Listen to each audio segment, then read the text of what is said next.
Kenyans working in diaspora, don't be caught up by iTax. Do you know that you are required by law to file for your employment income tax return in case you are working in diaspora and you have an active TIN?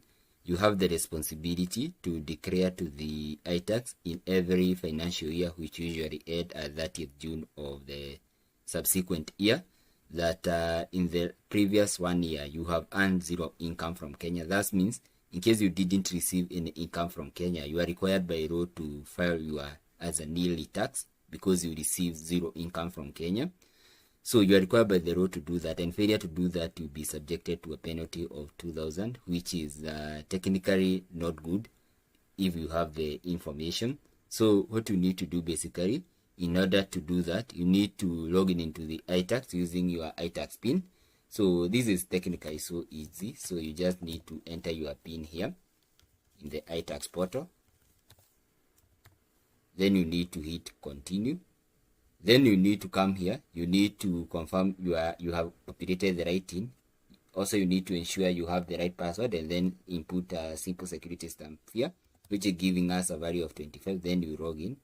So when you log in, you just need to come to where we have return and choose to file nil return. So what you are doing right now, you are declaring to iTax that you didn't receive any income from Kenya, but you are working in a foreign country. But because you have an active TIN, KRA needs you to declare that you didn't receive any income. So you need to choose the tax obligation. So in our case, it's income tax resident, and click next. So because you not have filed, because in my instance I have already filed an employment income since I'm already employed, it will just confirm and submit zero nil return and download the receipts. So that is how you are supposed to have in mind.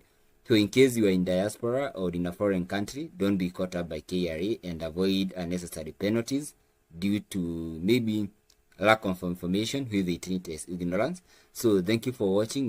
In case you have any query, please don't forget to give the video a thumb up and also to hit the subscribe button so that you never miss out any of our future rewarding content like this. In case you have any query regarding, in case you have any other income emanating from Kenya, how you are supposed to file it, because in case you have any other income such as rental income which is originating from Kenya, you will not be able to file for nil return. You are required to file for the income tax return for defined income originating from Kenya. So thank you for watching and have a nice day ahead.